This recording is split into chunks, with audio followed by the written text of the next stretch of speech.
আসসালামু আলাইকুম। আমরা এখন আসলাম ন্যাচারাল সান পাওয়ারের পক্ষ থেকে। আমরা লিফট একটা ইনস্টলেশন করছি। ইনস্টলেশন করার পর আমরা এগুলো সার্ভিসিং করে থাকি। তা আমাদের কোম্পানির সুদক্ষ কারিগর এবং ইঞ্জিনিয়ার জনাব শাহিন সাহেব আপনাদেরকে লিফট সম্পর্কে এবং কন্ট্রোল রুম সম্পর্কে সব কিছু বিস্তারিত জানাবেন। Let's go. যে প্রথমে জি ভাই, আপনারা যদি আমি দেখাই, এটা হলো একটা লিফটের মাদারবোর্ড। মাদারবোর্ড প্যানেল আর কি, এটার ভিতরে অনেকগুলো সেটআপ আছে।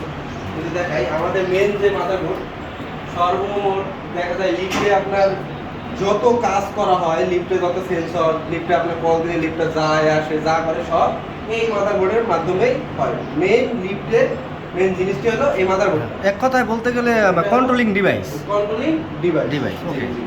এখানে কিছু বাটন দেখা যাইতেছে। এই বাটনগুলো হলো, এটা ইমার্জেন্সি সুইচ।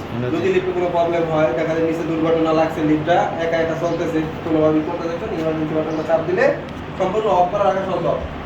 এটা হলো আপনার লিফটটা যদি একদম ম্যানুয়ালি বন্ধ করতে চাই বা স্লো স্পিড দিতে চাই, সেক্ষেত্রে সুইচ দিয়ে করা সম্ভব। এরপর এটা হলো ডাউন বাটন, এটা হলো কমন বাটন। এটা চাপ দিয়ে ধরে ডাউন বাটনে চাপ দিলে আমার লিফটটা নিচের দিকে যাবে, নিচে যাবে। মানে এটা ম্যানুয়ালি কন্ট্রোলিং করতে গেলে সেক্ষেত্রে। আর এটা হলো আপ বাটন। এই কমন বাটনটা চাপা ধরে আপ বাটনে চাপ দিলে আমার লিফটটা একা একা উপরে উঠবে। হ্যাঁ, এইটা সুইচে যা চাপ দিয়ে করতে হবে, এরকম কিছু করা লাগবে না, আমি এখানে বসে কাজ করতে পারবো। এই কেবলগুলো হলো নিচে ইন্টারকম আছে, দেখা যায় টেলিফোন কেবল। এরপরে উপরে অ্যালার্ম। ভাই এই কেবলটার নাম কি ভাই? এটা হলো এক কথায় ইন্টারকম কেবল বলাই হয় আর কি, বা সেন্সর কেবল এইরকম কিছু। ভাই আর একটা জিনিস জানার আছে আমার ভাই। এই জিনিসটা এই যে এগুলা কি এগুলা? এটা হলো ম্যাগনেটিক কন্টাক্ট। হ্যাঁ, দুইটা কন্টাক্ট ব্যবহার করা হয়েছে, দুইটা সেন্সরের জন্য, একটা আপ ডাউনের জন্য। যেটা উপরের দিকে আসে তখন একটা কন্টাক্ট ধরে, ডাউনে যায় তখন আরেকটা কন্টাক্ট ধরে। এই আমরা কন্টাক্ট ব্যবহার করি হলো, দেখা যায় একটা ধরবে একটা ছাড়বে, এই কারণে আমরা কন্টাক্টগুলো ব্যবহার করি। ফ্লোর ওয়াইজ কন্টাক্টগুলো ধরে। জি। তাই ভাই বস, যদি একটু আপনি এআরডি সম্পর্কে একটু কিছু বলতেন, যে এআরডির মূলত কাজটা কি? এটা হলো একটা আমরা এআরডি মূলত সম্পূর্ণ কাজ হলো, দেখা যায় আমরা এই বিল্ডিং এ জেনারেটর নেই, এরপরে আপনার আউট কোনো দেখা যায় আইপিএস সিস্টেম এরকম কিছু নেই। তা সেই ক্ষেত্রে একটা মানুষ যদি নামে নিচে, তা সেই ক্ষেত্রে যদি কারেন্টটা হুট করে চলে যায়, কারেন্ট তো আর কেউ কাছে বলে যায় না, যদি চলে যায় উপরের ফ্লোরে আর নিচের ফ্লোরের মাঝামাঝি যদি লিফটটা আটকে যায়, সেক্ষেত্রে কারেন্টটা আসা পর্যন্ত ওয়েট করতে হবে। এরকম যেন না করা লাগে, সেক্ষেত্রে আমরা এআরডিটা ব্যবহার করি। এআরডির মূলত কাজ হলো, যেই ফ্লোরটা কাছে পাবে সেই ফ্লোরে কাছাকাছি নামাই দিবে আর কি, নামাই দেওয়ার পরে লিফটটা বন্ধ করে দিবে। এই হলো আমার এআরডির কাজ। জি। আর এই হলো আমার মোটর, লিফটের যে মেইন মোটরটা, যেটা ওঠানামা করে।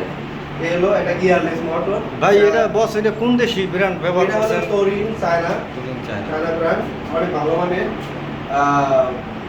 গিয়ারলেস মোটর, 5 কিলো মোটর আর কি। আমি আপনাদেরকে দেখাচ্ছি। জি, এটা হলো 5 কিলো মোটর এসপিসি। এটা 5 কিলো মোটর, গিয়ারলেস মোটর। এটা 1.5 স্পিড পর্যন্ত এটা নেওয়া সক্ষম। আর এটা যদি আমি দেখাই, এটা হলো একটা এবিআর ব্যবহার করা হয়েছে। এটা হলো একটা এবিআরটা ব্যবহার করা হয়েছে হলো আপনার ভোল্টেজ যেন ভেরি না করে, আমার ভোল্টেজ যেন সমান। এটা মিনিং হলো অটোমেটিক ভোল্টেজ রেগুলেটর। রাইট। এটার কাজ হলো, আপনি লিফটে ওঠানামা করতেছেন, ভোল্টেজটা যদি ভেরি করে আমার লিফটটা চাকি মারতে পারে, এরপরে লিফট সেন্সর কাজ করা বন্ধ করে দিতে পারে। তো আমার ভোল্টেজটা যেন সমান্তরাল ভাবে যায়, সেক্ষেত্রে আমরা এবিআরটা ব্যবহার করি। আর একটু জানার ছিল যে এই জিনিসগুলোকে মানে কি বলা হয় মূলত? আমার যে লিফটটা ওঠানামা করে, এখানে একদম সোজা বাংলায় ভাষা যদি আমরা বলি তাহলে বলি রশি। আর যদি ইলেকট্রিক ভাষায় বলি তাহলে বলে রোপ। রোপের বুশগুলো এগুলো, এটা হলো মেন রোপ বলা হয় আমাদের। জি। আর এটা হলো আমাদের ডিস্ট্রিবিউশন, ডিপি পোর্ট। যে নিচ থেকে আমরা পাওয়ারটা আনছি, পাওয়ারটা বিল্ডিং এর উপরে দেওয়া হয় না, নিচ থেকে পাওয়ার দেওয়া হয়, ওইখান থেকে আমরা চারটা কেবলের মাধ্যমে লাইনটা আনছি, আনার পরে এখানে একটা ব্রেকারের মাধ্যমে এখান থেকে ডিস্ট্রিবিউশন করছি আর কি। আর আরেকটা জিনিস জানার ছিল, যদি বলতেন এই জিনিসটা কি? এই যে ছোট জিনিসটা সবাই ভাবে যে এটা কেন দেওয়া হয়েছে, এটা তো কোনো কার্যকারিতা নেই। অবশ্যই এটা কার্যকারিতা আছে। এটা যদি কার্যকারিতা না থাকতো আমরা ব্যবহার করতাম না। প্রত্যেকটা লিফটে এগুলো ব্যবহার করা থাকে, কারণ হলো আমরা জানি যে লিফট একটা সেন্সর এবং দুর্ঘটনামূলক একটা জিনিস। এই কারণে আমরা এটা হলো স্পিড গভর্নর, ইলেকট্রিক ভাষায় যদি বলি আমি স্পিড গভর্নর বলে।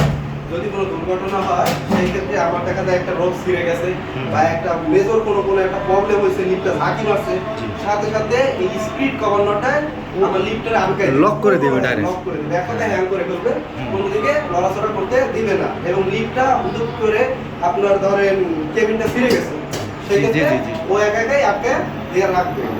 দুর্ঘটনা এড়াতে আমরা এই স্পিড গভর্নরটা ব্যবহার করি। তা প্রিয় ভাইরা বা দর্শকরা যারা আমাদের এই ভিডিওটা দেখছেন, ভালো লাগলে আমরা লাইক এবং শেয়ার করে দিবেন।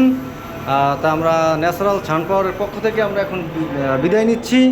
আর স্ক্রিনে দেওয়া নাম্বারে যোগাযোগ করবেন যদি আপনাদের কোনো নতুন লিফট এবং সার্ভিসিংয়ের কাজ হয়। আমাদের দক্ষ ইঞ্জিনিয়ার জনাব মোহাম্মদ শাহিন সাহেব আছে, তার সাথে যোগাযোগ করলেই হবে। ইনশাল্লাহ আমাদের কাছ থেকে ভালো কিছু পাবেন। রাখি, আসসালামু আলাইকুম।